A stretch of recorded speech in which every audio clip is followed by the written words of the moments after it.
Thank you. I thought that I would just give you a little bit of an overview of my career, and then talk a little bit about journalism today and what I think is involved in being a journalist. And then we can open it up to any questions you guys have. Does that sound good? Yeah. Okay, so let's see. I really didn't know growing up what journalism was. I grew up in a mining town in northern Minnesota, and the only thing I really read was the local paper. So it was not something I contemplated as a career when I was your age. That is for sure.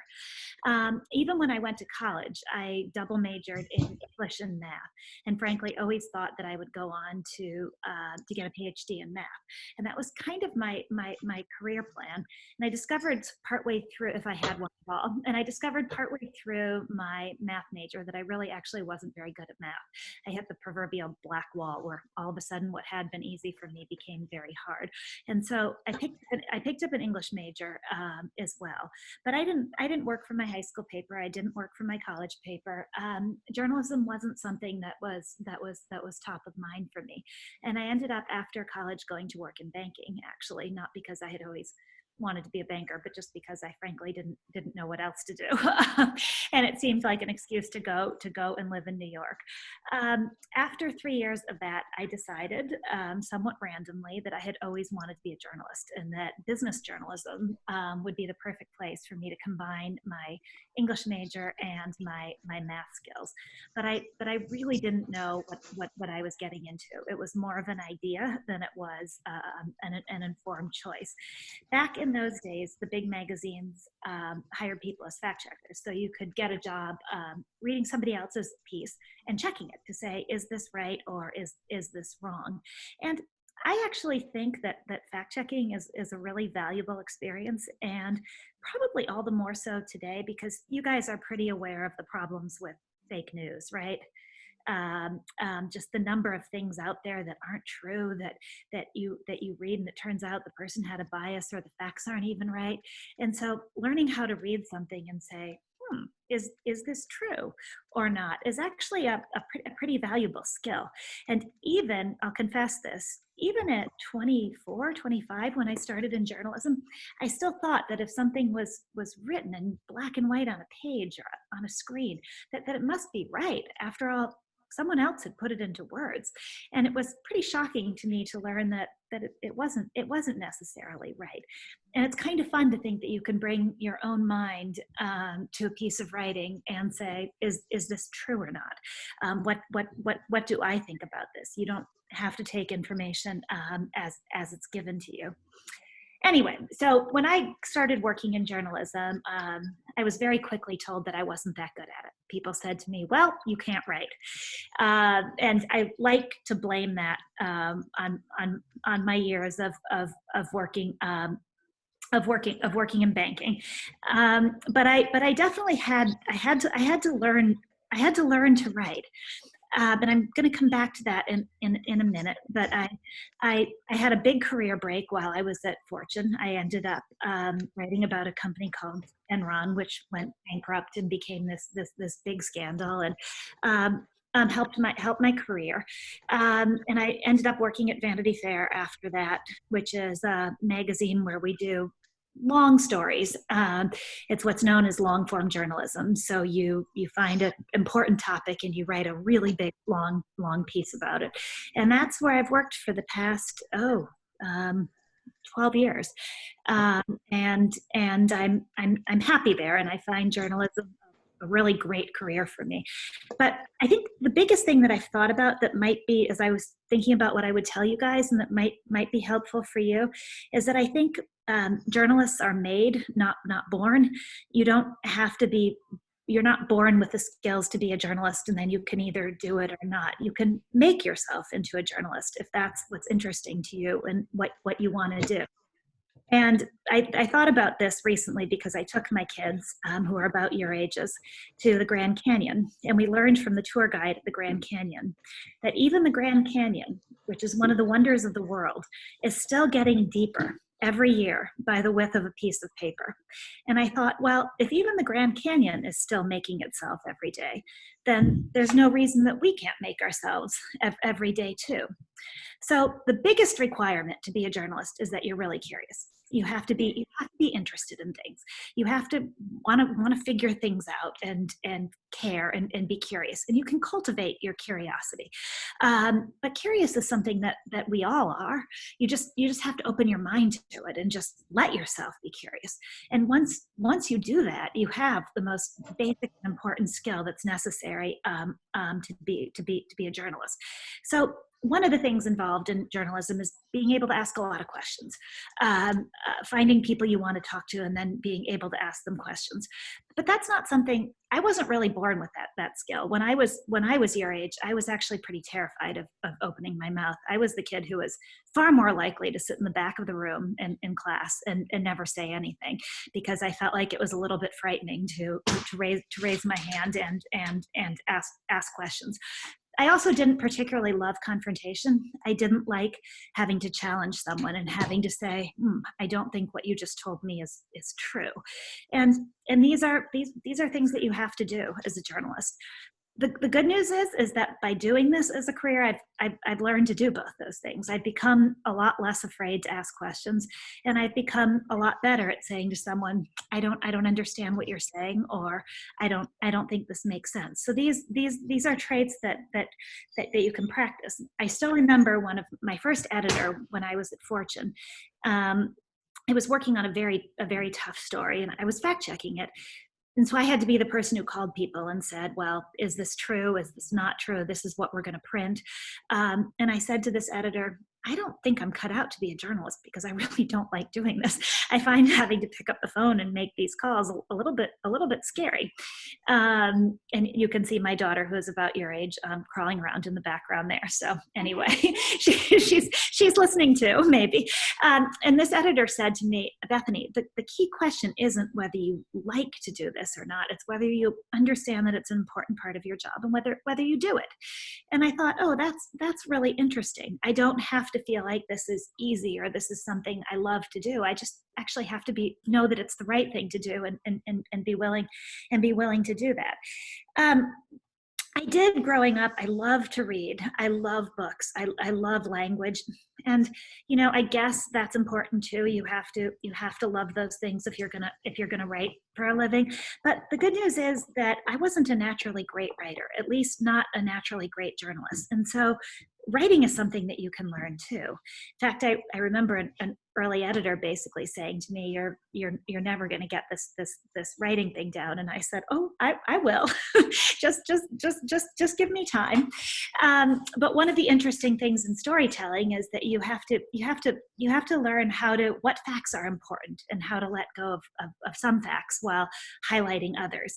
And someone once said to me a great piece of advice, which is that facts are like light bulbs on a Christmas tree. You actually can have too many.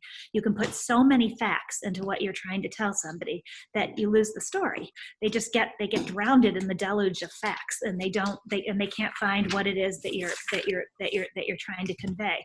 But the good news here is that writing too, just like asking questions is a craft, it's something you can learn. Writing is a craft too. The more you do it, the better you're going to get at it. It's not just something you love to do and you're good at, or something that you want to do and you can't. It's something that if you want to do it, you can teach yourself how to write, and you can get better at it. And that's a really cool thing, right? Practice does actually make you better. It really does. If you want to learn to do this, if you want to learn to tell a story well, you can. It's doable.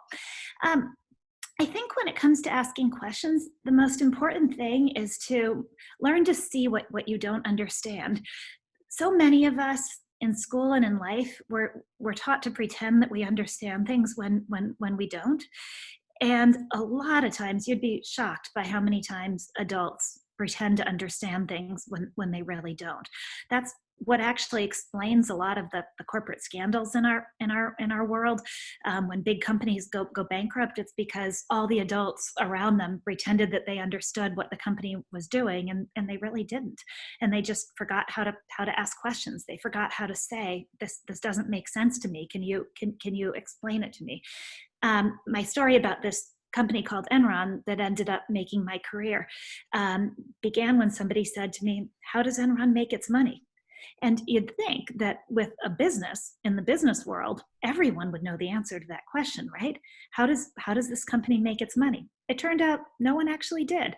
It's a really basic question, and people had just forgotten how to say, "I don't understand. I need to ask a question about that." And the more you practice asking questions in life, the better you'll get at it. The more you're willing to say to yourself, I don't really understand that. Maybe everybody else doesn't either.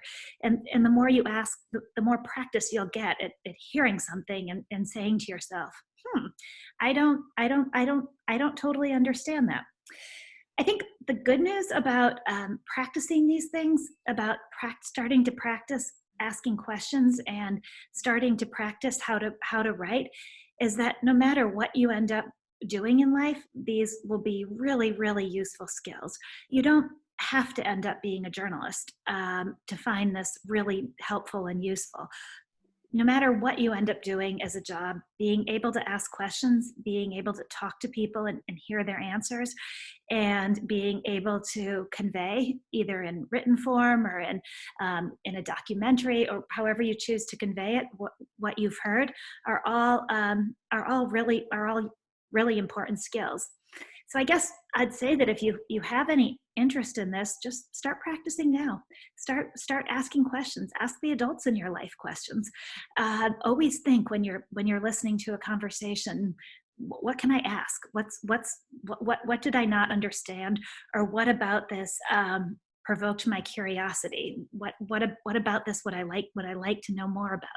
You can make it a challenge to yourself just to figure out what questions you can ask people. And no matter what, that'll serve you well in the important art of conversation, whether you decide to be a journalist or not. And if you do want to write, start keeping a journal. Start figuring out how to translate what you see during the day into something written. And it'll make you see the world differently at a minimum, and it'll be useful no matter what you decide to do. I've been thinking a lot about this because I just read this great quote from Einstein that I wanted to plant in your mind. And he said once, "The true sign of intelligence is not knowledge, but imagination." And I think journalism at its best offers you the opportunity to think in both ways. You get to imagine a question that you have, and then you get to find an answer. You get to seek the knowledge that will answer your question.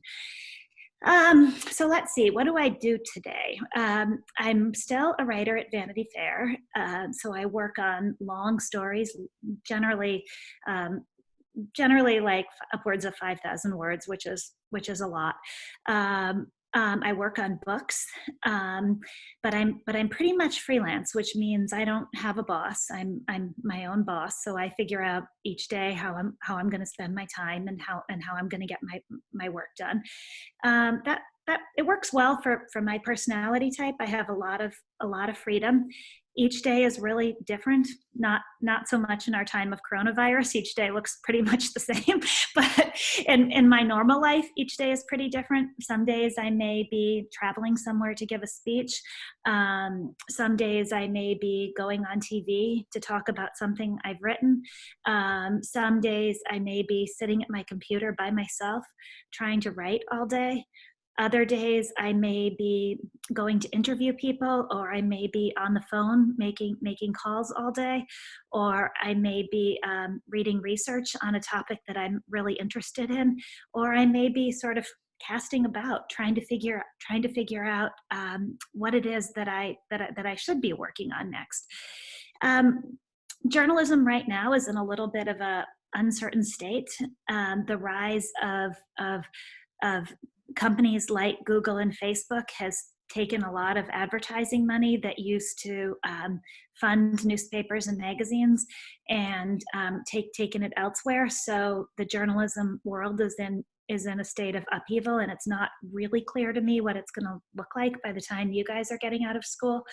But the good news is that throughout history, there's always been a need for information, and always been a need for people who can ask questions and answer them and deliver information. And I don't think there's any less need for that today than there ever was. In fact, there's probably a lot more need. So I don't know what form journalism is going to take in the future, but I think there will probably be more of it, not less of it in some form or another. It's just a little bit uncertain what the future looks like. I guess another thing is there's never really been a career path for a journalist. It's a little bit less. There are a lot of people my age who are journalists who have come at this in all sorts of different ways. There are people like me who had a career in a different field before they became journalists. There are people who always knew that they wanted to be writers all their life and worked on it from the time they were kids. There are people who went to journalism school, and there are people like me who never went to journalism school. And so the good news is that you don't have to have a plan to do this. You just have to start cultivating your curiosity, start cultivating your ability to ask questions, and start working on your writing. And I want to just pause on that notion of writing, because and then I want to end with another thing I've thought about. But on the subject of being a good writer, there's this old saying that you can't write well unless you understand. And so one of the most important things in writing is to be clear, to understand what you're trying to say. And that actually can take a lot of work. It's not supposed to be easy. And so if writing for you isn't something that's easy, that it doesn't mean you're not meant to do it. It is hard work to understand something and to understand it well enough that you can write it clearly. And I always think that clarity is at the heart of any kind of good writing. Just understanding what it is that you want to say. And I think the reason. The last thing I wanted to just share with you guys is the reason that all these years in that I'm still a journalist is that there's a great saying that truth is stranger than fiction, which you guys may have heard, and the real world just offers so many surprising, astonishing, shocking things all the time. And being a journalist allows you to be on the front lines of figuring those things out. These things that happen where truth is stranger than fiction. I mean, think about the times we're living through now, and just the idea a few months ago that you would have been not in school and learning from home, and this coronavirus would have taken over our entire world. No one would have guessed that was coming. Truth is stranger than fiction, and so it's this journalism is often a lens to be to try to figure out what that truth is and try to explain how the world is coping with it and how it came to be. And on that note, I'll let you guys ask whatever questions you have, and we can go from there.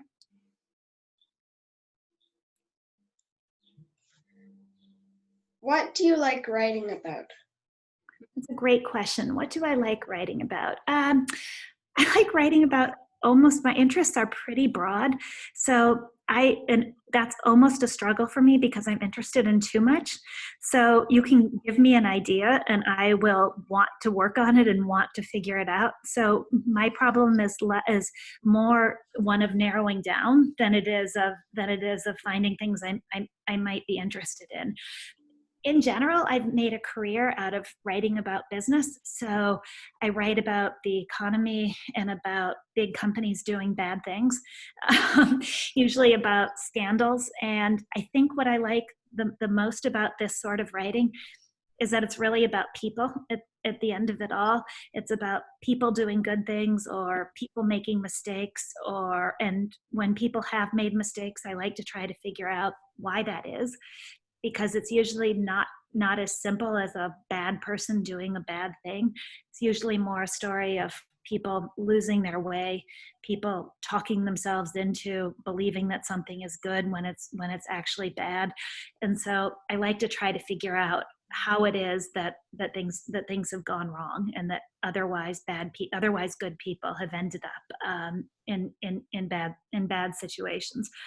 but I've written about a lot of things over the years. Let's see, I wrote about the World Wrestling Federation at one point. I wrote about yoga. I've written about Alex Rodriguez and Jennifer Lopez. That was my one piece about celebrities. I've written about Elon Musk and his business. So I like to write about a lot of different things. And that's one of the great things actually about being a journalist, is that you get to be interested in a lot of different things. And if it piques your interest and you can figure out the right questions to ask, then you have a story. That brings to mind another great quote. There's a famous author named Upton Sinclair who said once, if they can get you asking the wrong questions, they don't have to worry about the answers. And I think about that a lot, that just asking questions is an art in and of itself, and figuring out what the right questions to ask are often involves asking a lot of them until you get to what really is the question that matters. Thank you. What do you think? Wait, how do you get people to tell you things that they want to keep secret?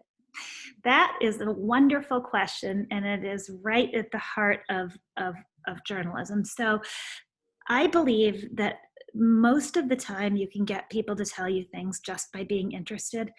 People like people who are curious about them. And if you are really willing to listen and really willing to ask questions, a surprising number of people will open up to you, because people like to be interesting to other people.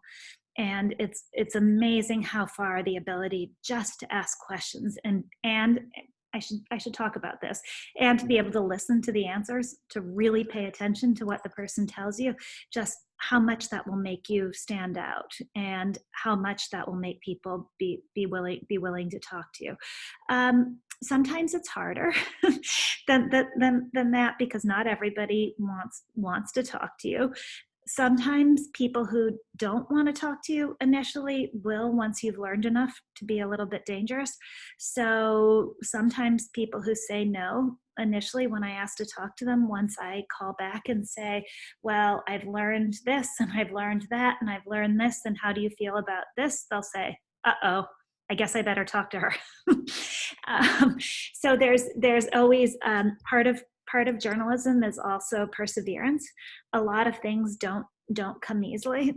You have to keep doing work, and that will sometimes open doors to you that have been closed at first. So that's another way that people will open up. And then a third avenue is that with a lot of stories, there's a way to work around it. Even if some people won't tell you things, other people will. And so you just have to be creative about who will give you information and how you can learn things. And I've discovered often that the best sources of insight don't come from the obvious places. You don't need to talk to the person who the scandal happened to understand what happened. You can talk to all the people around them, and you can talk to all the people who are affected by something in order to figure it out. In the world of journalism, we sometimes break it down into two types of journalism: what's known as access journalism, where people are willing to grant you interviews and talk to you, and non-access journalism, where the people aren't willing to grant you interviews and you have to figure out another way of getting the information. And there's an ongoing debate about which kind of story is better, because if you rely on just getting access to important people, then sometimes you only tell the story from their perspective. Whereas if you have to do the work to find other people to talk to, then you end up with a broader range of voices in your story. Guess what? Right now I'm reading one of your books that you suggested for my dad. What? Say that again? I'm reading one of the books that you suggested for my dad. Oh, that's awesome. Do you like them? It's called The Assassin's Blade. Yes. What do you think so far? My daughter loved them. Pretty good. Pretty good? Not so great yet? I'm only at chapter 5, almost 6. Okay. my daughter was passionate about them, and I have to admit I read them all too. I have another question. How do you define a good story? You guys ask such good questions. So I define a good story by whether or not it got close enough to the truth, and that can be really hard because the truth can be a slippery thing. But I always want people who really understand what I'm writing about to read the story and say, I may not agree with you, but that was accurate, and I can see your reasoning. I can see how you got to the conclusions that you got to. The worst feedback for me is when someone who really knows a topic reads one of my pieces and says you got this all wrong. That to me is truly disheartening. That means I didn't do a good job. I don't necessarily want people to agree with me, because sometimes, particularly if you're writing a piece that people in a position of power aren't going to like, they're going to be angry and you're going to get some negative feedback. But I don't want them to think it was dumb. I want it to be clear that I really did my work and I thought about this and I was thoughtful. Which isn't to say, one of the weird things about journalism is you are going to get it wrong sometimes, because you're operating on a deadline usually, and you can only do what you can do. And no matter how many people you call and how many questions you ask, you may not get it right. And you are putting this thing you've done out into the world for everybody to give you feedback on, and that can be an uncomfortable process, and it's not always going to be perfect. And I guess I also judge other people's work on by that same standard. Were they trying to get it right? Were they trying to be as honest as they could about what they knew and how they got their information? And were they trying to get it right, such that I can see, even if I thought they got it wrong, I can see where they went wrong, because they were honest about how they put the story together. Is that a satisfying answer? If it's not, I'll try again. Yes, it is. Okay. I And have one more question. Go ahead.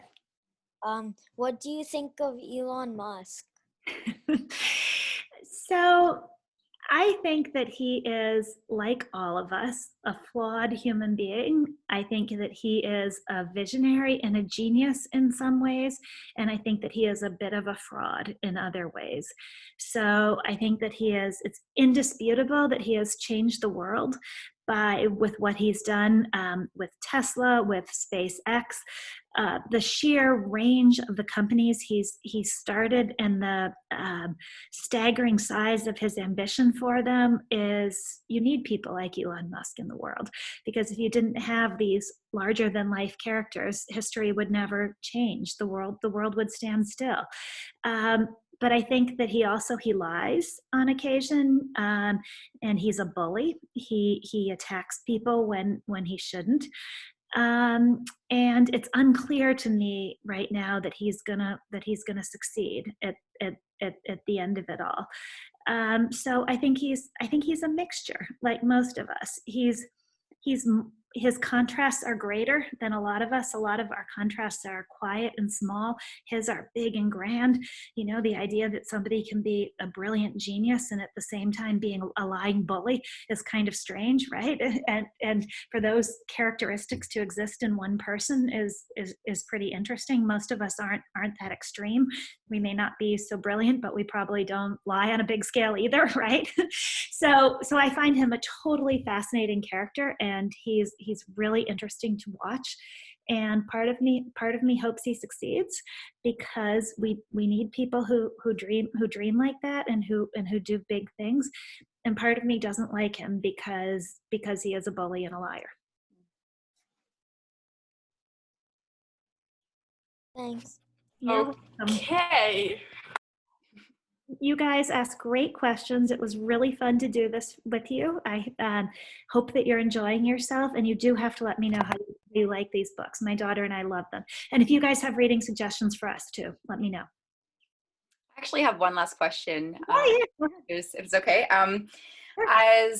As writing is such a vital part of your career, I'm sure I can only imagine the pressure you feel sometimes to produce and to manage your work within your timelines. I guess my question is, do you ever experience writer's block? And if you do, how do you deal with that? Yeah, so that, journalism is in many ways the antithesis of a productivity hack. You know how people talk a lot today about making yourself more productive. A lot of times to be a writer is to accept that there are periods where you're just not going to be very productive, either because you're researching something and you've gone down a rabbit hole and you've learned a lot about something that turns out to be irrelevant, but you kind of have to be willing to do that, because if you didn't, you wouldn't know what did matter and what didn't matter. And there's sometimes where it's really, really, really hard to write. And what I do is that in the times when I can't write, I try to think. And so I'm a big outliner when it comes to writing. I like to think about what I'm going to say, and that helps me figure out how to say it. And I find that even on the days where it's really hard for me to craft a good sentence, I can think about what ideas matter, and I can think about what sequence of ideas makes the most sense, and I can think about what pieces of the information I've gathered go to sort of support each idea.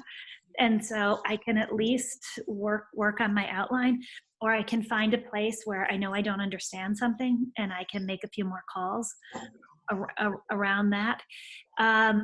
So I try to come up with ways to manage that, because there is something sort of horrible about getting to the end of the day and realizing you've accomplished absolutely nothing. But it happens sometimes.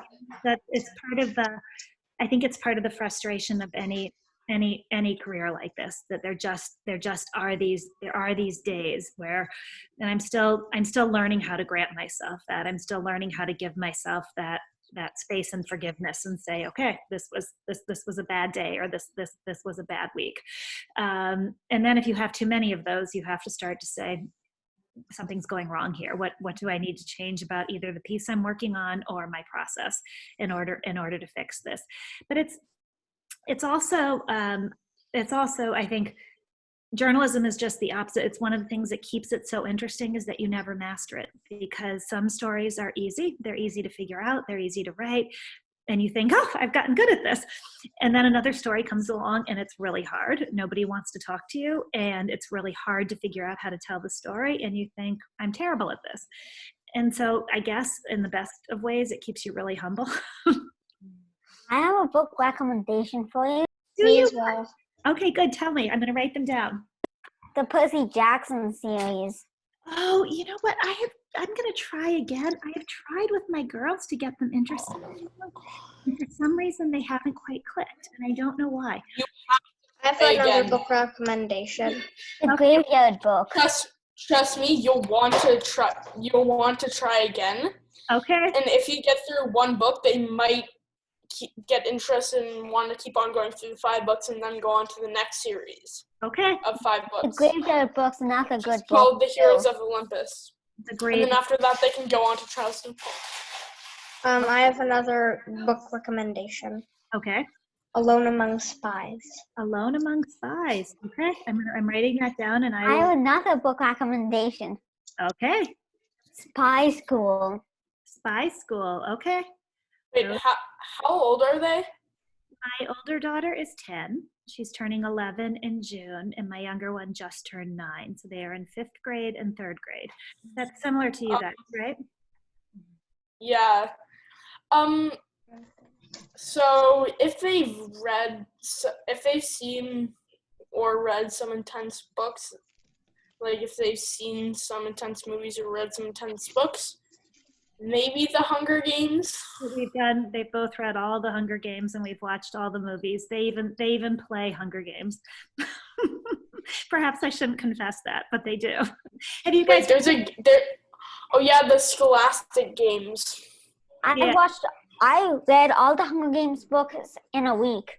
Yep, my daughters love them. Have you guys read the Divergent series? My younger daughter liked those more than my No, I'm busy doing a different series right now.